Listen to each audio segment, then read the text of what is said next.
So you're new to running Pathfinder 2nd Edition, and you want to test the waters and not sure where to start. I get it. It can be a little bit more than overwhelming with the sheer volume of options available. It may be difficult to know where to start.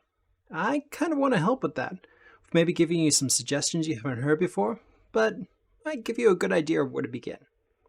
Hey everyone, my name is Obscura and welcome to Obscura Advice, where I just want to help people run the games for this hobby that we all love so much.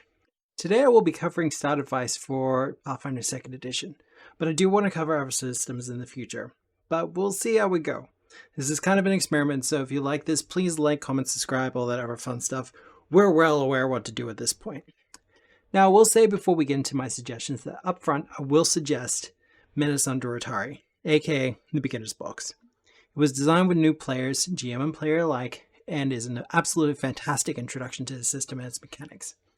I'm not going to spend too much time on it though, because let's be honest, others have truly covered it. But this is an interesting place to start, because a lot of people will tell you, hey, you finished the Beginner's Box, you should do the Abomination Vaults. Well, I'm here to tell you as someone who ran it, that it might not actually be the best idea for your group.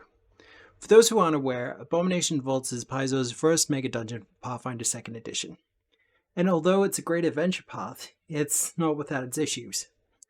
When you're coming from a different system, whatever system that may be, it can definitely feel very much like getting dropped into the deep end and told to swim.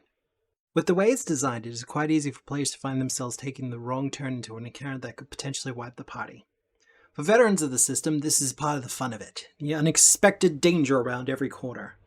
But if you're still learning the system on both sides of the screen, it can definitely feel a bit much. What's the other option then? Well, there are a couple. And for my part, I have two big suggestions. The first is if you have finished the beginner box, there is an adventure that leads on directly from it and was designed for this, called Troubles Around Atari. This wonderful adventure takes place around the countryside surrounding Atari and furthers the plot established in the beginner's box.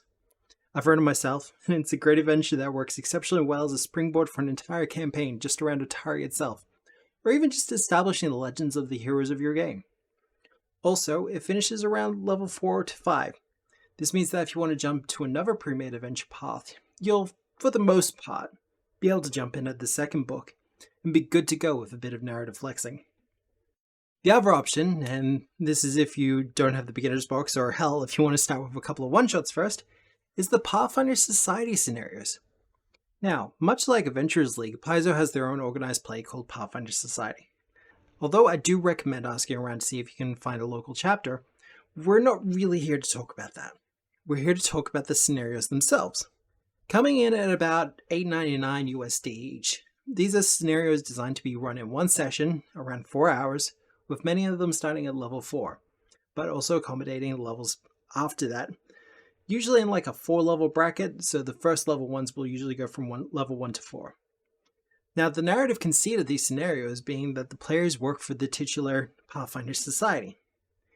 This means that as the GM, you don't have to struggle with getting the heroes together, or using some sort of narrative hook to get them all in the same place.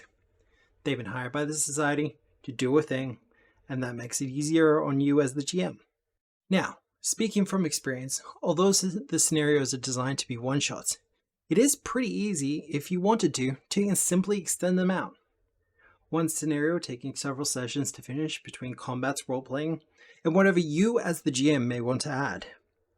Also, many of the first level scenarios also act as introductions to the world of Golarion, introducing lore and plot points that you as the GM can use, and the players can engage with in locations not usually covered in the currently published adventure paths. My own personal recommendation is Escaping the Grave, a first level scenario from the first season of the 2nd edition PFS. This is a fantastic little scenario that covers combat, role-playing, skill challenges, and working against the clock as the players strive to recover lost artifacts from a town overrun by the undead. This particular scenario also introduces some of the lore involving the Lich known as the Whispering Tyrant, and what he has done to the surrounding area in the wake of his escape from his long imprisonment. It's a lot of fun, and it is always a blast whenever I run it. I also highly recommend Foundation's Price, a 2-part adventure concluding with Fury's Toll that follows the events surrounding a newly established Pathfinder Lodge in the city of Sadiq, and it struggles with the practice of genie binding. Also, a lot of fun, and could easily be an adventure path in its own right. Now, all that said, ultimately it's up to you as the GM, and for your players. Ask your players what they might find interesting. You'd be surprised what's available and out there. Do what works for your table. No matter what decision you come to, know that this is a great system and is worth a shot. Just don't put too much pressure on yourself. And make sure everyone has reasonable expectations, and you'll have a lot of fun with it. Anyway, I've talked long enough. I hope you have a good day, a good night, a good week, no matter where you are in the world. And as always, remember, we are the storytellers. Goodbye.